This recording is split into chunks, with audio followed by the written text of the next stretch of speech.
ഒരിക്കൽ ക്ലിനിക്കിൽ വന്നൊരു കുട്ടിയാ. ആ കുട്ടിയുടെ തലയിലെ സ്വഭാവ വൈകല്യത്തിനാണ് കൊണ്ടുവന്നത്. 4ാം ക്ലാസ് പഠിക്കുകയാണ്. സംസാരിച്ച് കഴിഞ്ഞ് തൊപ്പി വെച്ചിട്ടുണ്ടായിരുന്നു.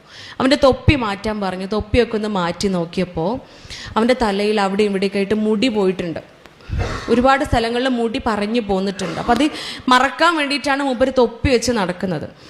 അപ്പോൾ ഞാൻ അവൻ്റെ ഉമ്മാനെ വിളിച്ചിട്ട് ചോദിച്ചു, ഇത് എന്താ തലയിൽ ഇങ്ങനെ മുടി പോയത് എങ്ങനെയാണെന്ന് ചോദിച്ചു. അപ്പോൾ അവൻ്റെ ഉമ്മ പറഞ്ഞു, അവനൊരു ശീലമുണ്ട് ഡോക്ടറെ, അത് ഞങ്ങളോട് പറയാൻ വിട്ടുപോയി.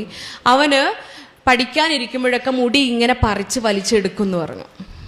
അപ്പോൾ ഞാൻ പറഞ്ഞു, മുടി പറിച്ച് വലിച്ചെടുക്കുന്നുണ്ട് എന്നുണ്ടെങ്കിൽ നിങ്ങളത് ശ്രദ്ധിക്കണമല്ലോ, അതിലെന്തോ ഒരു കാരണം ഉണ്ടെന്ന് പറഞ്ഞിട്ട് ഉമ്മാനെ പുറത്താക്കി കുഞ്ഞിൻ്റെ അടുത്ത് ചോദിച്ചു, എന്തിനാണ് മോന് മുടി ഇങ്ങനെ പറിച്ചെടുക്കുന്നത്.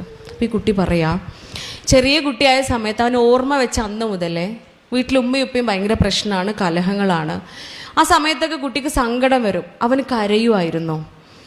കുറച്ചും കൂടെ മുതിർന്നു കഴിഞ്ഞപ്പോൾ കരഞ്ഞിട്ടും അവൻ്റെ സങ്കടം തീരുന്നില്ല. അങ്ങനെ ഈ കരച്ചിൽ അവന് ദേഷ്യമായി മാറാൻ തുടങ്ങി. അങ്ങനെ അവൻ എന്ത് ചെയ്തു, കൈ 2 മുടിയുടെ ഉള്ളിലേക്ക് ഇട്ടിട്ട് മുടി ഇങ്ങനെ പിഴുത് വലിക്കാൻ തുടങ്ങി. അപ്പോൾ മുടിയിൽ ഭയങ്കരമായിട്ട് വേദന വരും, തലയിൽ വേദന വരും. ആ വേദന കാരണം ഈ സങ്കടം അവന് മറക്കാൻ തുടങ്ങി. ഈ സങ്കടം ഉണ്ടാകുന്ന നിമിഷത്തിൽ നിന്നും കുറച്ച് നേരം അവനൊന്ന് മാറി നിൽക്കാൻ പറ്റി. ഒരു ദിവസം ഇതുപോലെ മുടിയിൽ കൈയിട്ട് വലിച്ച സമയത്ത് കുറച്ച് മുടി അവൻ്റെ കയ്യിൽ പറഞ്ഞു പോന്നു. ഈ മുടി പറഞ്ഞു വരുമ്പം ഭയങ്കര പെയിൻഫുള്ളായിരിക്കില്ല, നല്ല വേദന ഉണ്ടാവും.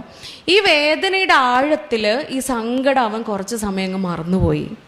അപ്പോൾ അവന് മനസ്സിലായി, എത്രത്തോളം വേദന കൂടുന്നോ അത്ര പെട്ടെന്ന് എനിക്ക് സങ്കടം ഇല്ലാതെ ആവുന്നുണ്ട്. പിറ്റേ ദിവസം മുതൽ അവനതൊരു ശീലാക്കി മുടി ഇങ്ങനെ പറിച്ചെടുക്കാൻ തുടങ്ങി. മുടി ഓരോന്നായിട്ട് അല്ലെങ്കിൽ 2 3 കയ്യിൽ കിട്ടുന്ന അത്രയും മുടികൾ അവൻ ശക്തിയായി പിഴുത് പറിച്ചെടുക്കാൻ തുടങ്ങി. ഇങ്ങനെ എന്ത് സംഭവിച്ചു, ആ വീട്ടിലുണ്ടാവുന്ന ദുഃഖം നിറഞ്ഞ എല്ലാ സാഹചര്യങ്ങളിൽ നിന്നും വിട്ടു നിൽക്കാനുള്ള ഒരു പരിഹാരമായിട്ട് അവൻ അതിനെ സ്വീകരിക്കുകയാണ്. നിങ്ങൾ ഓർത്ത് നോക്കൂ, വളരെ സിമ്പിളായിട്ട് ആ ഉമ്മ കളഞ്ഞ ഒരു കാര്യമായിരുന്നു അത്. ആ കുട്ടിയുടെ സ്വഭാവ വൈകല്യത്തിൻ്റെ കൂടെ ഈ ഒരു റീസൺ അവർ പറഞ്ഞിട്ടേ ഇല്ല. പോകാൻ നേരം ഞാൻ തൊപ്പി മാറ്റിയ സമയത്ത് കണ്ട ഒരു കാര്യമാണ്. ഇത് എന്തുകൊണ്ടാണ് കുഞ്ഞ് ഈ രൂപത്തിലേക്കായി തീർന്നത് എന്ന് നമ്മൾ ചിന്തിക്കണം. എന്താണ് അതിൻ്റെ പ്രാധാന്യം, എന്താണ്? നമ്മൾ പാരൻസ് തന്നെയാണ് മക്കളുടെ സ്വർഗവും നരകവും എന്ന് അല്ലാഹുവിൻ്റെ ഹബീബ് നമ്മെ പഠിപ്പിച്ചിട്ടുണ്ട് എങ്കിൽ പുതിയ കാലഘട്ടം അതിങ്ങനെ കൂടുതൽ അർത്ഥവത്താക്കിക്കൊണ്ടിരിക്കുകയാണ്.